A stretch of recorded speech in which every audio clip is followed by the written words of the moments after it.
Hello నమస్తే. Visakhapatnam steel plant అంశం ఒక రాజకీయ నినాదంగా మాత్రమే మారిపోయిందంటే ఏమాత్రం అనుమానం లేదు. ఆంధ్రప్రదేశ్లో ఉన్న రాజకీయ పార్టీలకు ఎక్సెప్ట్ కమ్యూనిస్ట్ పార్టీలు ఎవరికీ చిత్తశుద్ధి కనిపించట్లేదు. వాళ్ళ కన్వీనియంట్ టైంలో వాళ్ళ రాజకీయ అవసరాల కోసం మాత్రమే ఆంధ్రప్రదేశ్లోని స్టీల్ ప్లాంట్ అంశానికి సంబంధించి మాట్లాడుతున్నారు. ఆంధ్రప్రదేశ్కు సంబంధించిన ప్రధాన రాజకీయ పార్టీలైన YSR Congress party, Telugu Desam party, Janasena party ఈ మూడు పార్టీలు బాధ్యత తీసుకోలేకపోతున్నాయి విశాఖ స్టీల్ ప్లాంట్ని కాపాడడం కోసం. ఇక్కడ ప్రస్తుతం తమ అధికారంలో లేం కాబట్టి ఆ బాధ్యత తెలుగుదేశం పార్టీది, జనసేనది, భారతీయ జనతా పార్టీది అంటూ వైఎస్ఆర్ కాంగ్రెస్ పార్టీ మాట్లాడుతోంది. వైఎస్ఆర్ కాంగ్రెస్ పార్టీ క్లెయిమ్ చేసుకుంటోంది మేమేం చేశాము గతంలో అనేది. వైఎస్ఆర్ కాంగ్రెస్ పార్టీ క్లెయిమ్ చేసుకుంటోంది మేమున్నంతకాలం దాన్ని ప్రైవేటీకరణ కాకుండా ఆపాం.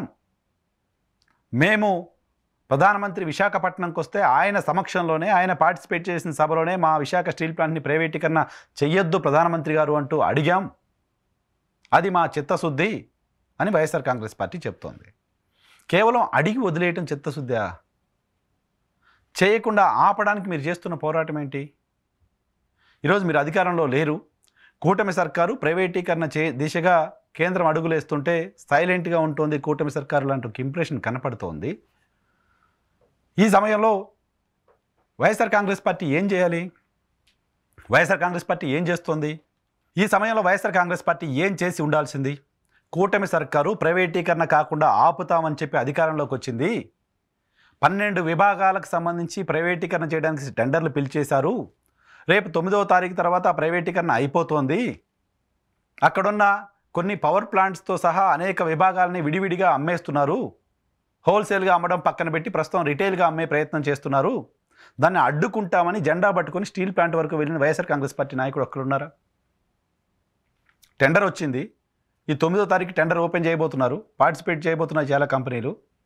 వైఎస్ఆర్ కాంగ్రెస్ పార్టీ కాంట్రిబ్యూషన్ ఇప్పుడు ఏంటి? మేము ఆ రోజు అడిగాం, మమ్మల్ని ఓడించారు, మేము ఇంట్లో కూర్చుంటాం, మేము ఇంట్లో కూర్చొని సోషల్ మీడియా పెట్టుకొని సోషల్ మీడియాలో తెలుగుదేశం పార్టీనో, జనసేన పార్టీనో, బీజేపీనో ఏదో అంటాం, లేకపోతే ప్రెస్ కాన్ఫరెన్స్లు పెడతాం అంటే అది చిత్తశుద్ధి ఎలా అవుతుంది? అది నీ బాధ ఎట్లా ఎక్స్ప్రెస్ చేసినట్టు అవుతుంది? స్టీల్ ప్లాంట్ని పోగొట్టకుండా ఆపుతాం, మేము ఫైట్ చేస్తాం, మేము భరోసా ఇస్తున్నాం ఆంధ్రప్రదేశ్ ప్రజలకు అనే మాట ఎక్కడికి పోయింది? ఆ మాట ఎందుకు వైఎస్ఆర్ కాంగ్రెస్ పార్టీ చెప్పలేకపోతోంది? వైఎస్ఆర్ కాంగ్రెస్ పార్టీ చేస్తున్న పోరాటం ఏంటి? వైఎస్ఆర్ కాంగ్రెస్ పార్టీకి సంబంధించిన నాయకులు ఎవరైనా ప్రకటనలకు మాత్రం ఎందుకు పరిమితం అవుతున్నారు? ఈ ప్రైవేటీకరణ విభాగాలకు సంబంధించి టెండర్లు పిలిచారని తెలిసిన తర్వాత కూడా స్టీల్ ప్లాంట్ని సందర్శించిన వైసీపీ నాయకుడు ఒక్కడు కూడా లేకపోవడం చిత్తశుద్ధి ఎలా అవుతుంది? చిత్తశుద్ధితో పనిచేసినట్లు ఎట్లా అవుతుంది? తెలుగుదేశానికి ఆబ్లిగేషన్ ఉంది, జనసేనకి ఆబ్లిగేషన్ ఉంది, బీజేపీ అమ్మేయాలనుకుంటుంది. మీరేం చేస్తున్నారు? మీరు అధికారంలో ఉన్నప్పుడు మీ మద్దతుతో నడిచే ప్రభుత్వం కేంద్రంలో లేదు కాబట్టి మేము ప్రత్యేక హోదా తీసుకురాలేకపోయామని చెప్పారు. అయినా స్టీల్ ప్లాంట్ గురించి అడిగామని చెప్పారు. ఢిల్లీ పైన ప్రతిసారి ప్రత్యేక హోదా గురించి మాట్లాడామని చెప్పారు. ఇప్పుడు మీరు అధికారంలో లేరు. మీకు ఇప్పుడు కొట్లాడితే పోయేదేం లేదు. ఎందుకు కొట్లాడట్లేదు? రాజకీయ ప్రయోజనం రాదనా? లేకపోతే విశాఖ స్టీల్ ప్లాంట్ కోసం కొట్లాడితే భారతీయ జనతా పార్టీకి ఏమైనా కోపం వస్తుందనా? భారతీయ జనతా పార్టీకి కోపం వచ్చే పని మనం ఎందుకు చేయాలి? టీడీపీనో జనసేన విమర్శ చేస్తే సరిపోతుందనా?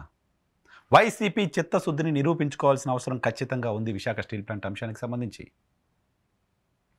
జగన్మోహన్ రెడ్డి గారు ఎల్ఎన్టీ స్టీల్ ప్లాంట్ దగ్గరకు ఒక సెల్ఫీ తీయండి. ఆ సెల్ఫీ తీసి, ఈ సెల్ఫీ తీసుకున్న స్టీల్ ప్లాంట్ని ఎట్టి పరిస్థితుల్లో ప్రైవేటీకరణ కానియని, నేను దానికోసం నేను ఫైట్ చేస్తాను అని అక్కడ కార్మికులకు, విశాఖపట్నం ప్రాంత ప్రజలకు, తెలుగు రాష్ట్రాల ప్రజలకు ఒక భరోసానివ్వండి. ఇక తెలుగుదేశం పార్టీ, జనసేన పార్టీ ఈ రెండు పార్టీలు కూడా స్టీల్ ప్లాంట్ ప్రైవేటీకరణ ఎట్టి పరిస్థితుల్లో జరగనీయమని ఎన్నికలకు ముందు చెప్పారు. ఈరోజు అక్కడికి వెళ్ళినప్పుడు చెప్తున్నారు. ఇప్పుడు అక్కడికి వెళ్ళి అదే మాటలు చెప్తున్నారు. కానీ విభాగాల వారీగా ప్రైవేటీకరణ జరిగిపోతుంటే మాట్లాడరే? విభాగాల వారీగా ప్రైవేటీకరణకు ఏర్పాట్లు చేస్తుంటే, టెండర్ పిలుస్తుంటే, టెండర్ డాక్యుమెంట్స్ కనపడుతుంటే, 9వ తారీఖు టెండర్లు ఓపెన్ చేస్తుంటే విశాఖ స్టీల్ ప్లాంట్ అమ్మేస్తున్నారంటూ దుష్ప్రచారం చేస్తున్న వాళ్ళపైన కేసులు పెడతామని మాట్లాడతారు జనసేన పార్టీ నేత. ఏమనాలి మిమ్మల్ని? విశాఖపట్నంలో 3 రోజులుండి విశాఖపట్నంలో ఉన్న రిషికొండ వ్యాలీకి వెళ్ళి సెల్ఫీ తీసి దాన్ని పైనుంచి కట్ చేసి కూలిపోతుంది చూడండి అంటే ఒక దుష్ప్రచారం చేయడానికి పవన్ కళ్యాణ్ లాంటి ఒక నాయకుడు దిగజారిపోయిన తర్వాత, చూసిన తర్వాత మీరంతా దిగజారిపోయారు అని రాష్ట్ర ప్రజలంతా మాట్లాడుకుంటున్న సందర్భంలో నాకు చిత్తశుద్ధి ఉంది, విశాఖ స్టీల్ ప్లాంట్ పైన అయినా కనీసం నాకు చిత్తశుద్ధి ఉందని నిరూపించుకోవడానికి ఒక అవకాశం కదా. విశాఖ స్టీల్ ప్లాంట్కి వెళ్ళి ఒక సెల్ఫీ తీసి స్టీల్ ప్లాంట్ని ప్రైవేటీకరణ కానియను అని కార్మికులకు భరోసా ఇవ్వండి. ఓ పక్క అమ్మేస్తున్నారు కనపడుతుంటే, అమ్మేస్తున్నారని ఎవరైనా మాట్లాడితే కేసులు పెడతారంటే ఎట్లా? ఏంటి మీ ప్రయత్నం? గతంలో స్టీల్ ప్లాంట్ ప్రైవేటీకరణకు సంబంధించి 2021-22 ప్రాంతంలో కేంద్ర ప్రభుత్వం ప్రయత్నం చేసిన సందర్భంగా మీరు మాట్లాడిన మాట ఏంటి? విశాఖపట్నం స్టీల్ ప్లాంట్ దగ్గరికి వెళ్ళి ఏం మాట్లాడారు? నాకొక్క ఎంపీ లేడు, నాకొక్క ఎమ్మెల్యే లేరు, నేను నిలబడితే ఓడించారు, ఇప్పుడు నా దగ్గరకు వచ్చి పోరాటం చేయమంటున్నారు ఎలా? అదే మీరు నాకు ఒక ఎమ్మెల్యేని ఇచ్చుంటే, ఒక ఎంపీని ఇచ్చుంటే, నన్ను గెలిపించుంటే ఈరోజు నేను గట్టిగా నిలబడేవాడిని అన్నారు కదా. 21 out of 21 మీకు 100% స్ట్రైక్ రేట్ ఇచ్చారు కదా. 2/2 ఎంపీలు ఇచ్చి 100% స్ట్రైక్ రేట్ ఇచ్చారు కదా.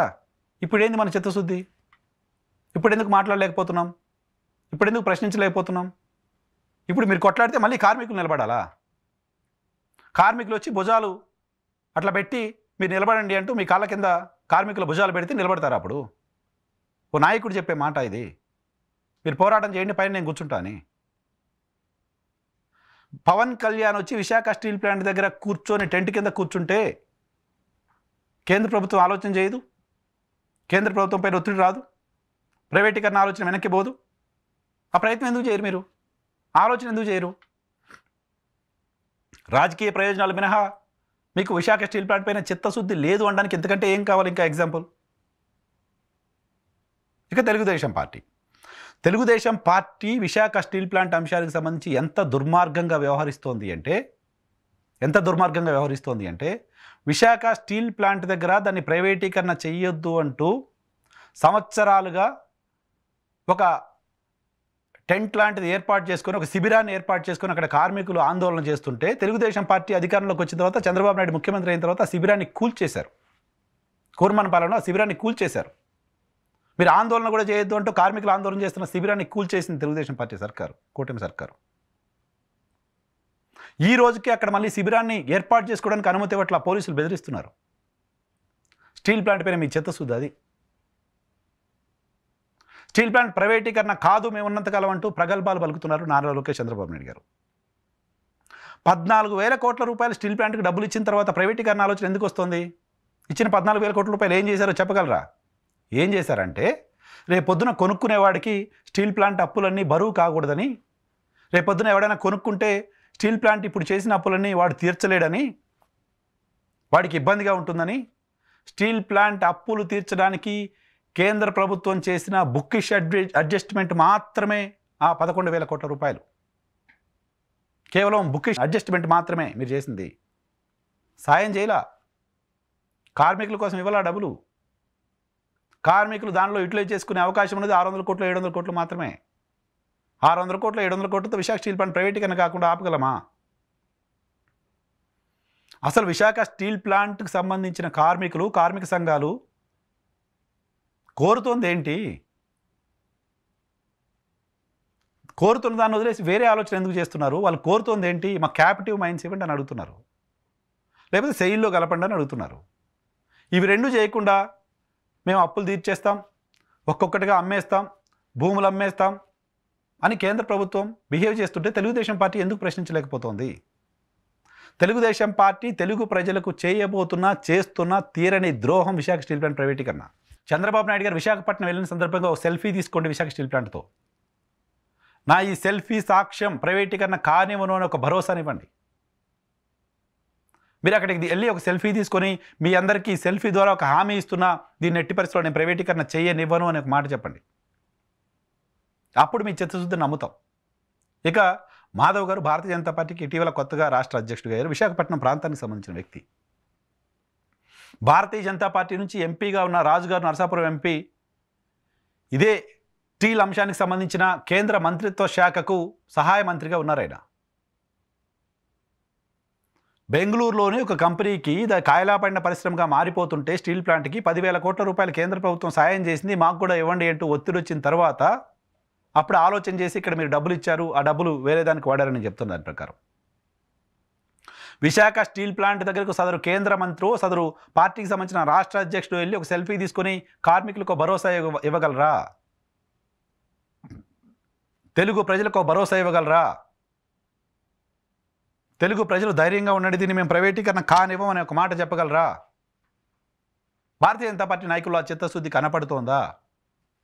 డెఫినెట్గా నో. ఆ అంశానికి వచ్చేసరికి చాలా స్ట్రాటజిక్గా మౌనం పాటిస్తున్నారు. గతంలో ఈ ప్రైవేటీకరణ ఆపడం కోసం భారతీయ జనతా పార్టీకి సంబంధించిన నేత జీవీఎల్ నరసింహారావు సీరియస్గా ప్రయత్నం చేశారు. ప్రైవేటీకరణ ఇక జరగదు అనే స్టేట్మెంట్ కేంద్రం నుంచి ఇప్పించలేకపోయినా ప్రైవేటీకరణ దిశగా ఆలోచన చేయకుండా కేంద్రాన్ని ఆపగలిగారు. ఆయన ఎంపీగా ఉండి పార్లమెంట్లో అనేక సందర్భాల్లో ఈ అంశంపైన ప్రస్తావించారు. ప్రైవేటీకరణ ఇక జరగదు, భారతీయ జనతా పార్టీగా నాది భరోసా అంటూ అనేక సందర్భాల్లో మాట్లాడారు. కార్మికులకు అటువంటి భరోసానిచ్చారు. ఇప్పుడు భారతీయ జనతా పార్టీ నాయకత్వం అటువంటి భరోసాని తెలుగు రాష్ట్రాల ప్రజలకు ఇవ్వాల్సిన అవసరం ఉంది. సో విశాఖపట్నం వెళ్ళిన సందర్భంగా ఏ రాజకీయ పార్టీకి సంబంధించిన నాయకుడైనా మీ చిత్తశుద్ధిని స్టీల్ ప్లాంట్ అంశానికి సంబంధించి నిరూపించుకోవాలంటే అక్కడికి వెళ్ళిన ప్రతిసారి, తిరుమల వెళ్ళిన ప్రతిసారి వెంకటేశ్వర స్వామి దర్శనం ఎలా చేసుకుంటామో, విశాఖపట్నం వెళ్ళిన ప్రతిసారి అక్కడ కార్మికులను కలవండి, వాళ్ళ భరోసా చెప్పండి, అక్కడ సెల్ఫీ తీసుకోండి, ఇది ప్రైవేటీకరణ చేయకుండా మేము ఆపుతామని చెప్పండి. ఆ దిశగా ప్రయత్నం చేయండి. ప్రకటనలు, మౌనాలు, మెమ్మెమ్మ బెబ్బెబ్బె, ఎవడన్నా మాట్లాడితే కేసులు పెడతాం, వీటన్నిటినీ భరించే పరిస్థితిలో తెలుగు రాష్ట్రాల ప్రజలు లేరు. కేవలం అది ఆంధ్రప్రదేశ్ ఆస్తో విశాఖపట్నం ఆస్తో కాదు, తెలుగు ప్రజల ఆత్మగౌరవంతో ముడిపడిన అంశం. విశాఖ స్టీల్ ప్లాంట్ అంశానికి సంబంధించి తెలంగాణ ప్రజల మద్దతు కూడా ఉంది. ప్రైవేటీకరణ జరగకూడదని తెలంగాణ ప్రజలు కూడా కోరుకుంటున్నారు. ఆ మాటకు వస్తే తెలంగాణ ప్రభుత్వం గతంలో స్టీల్ ప్లాంట్ని వేలం వేస్తే తెలంగాణ సర్కారు సింగరేణి నుంచి మేము దాన్ని టేక్ ఓవర్ చేసి మేము కొనుగోలు చేస్తామంటూ ఓ ప్రయత్నం కూడా చేసింది.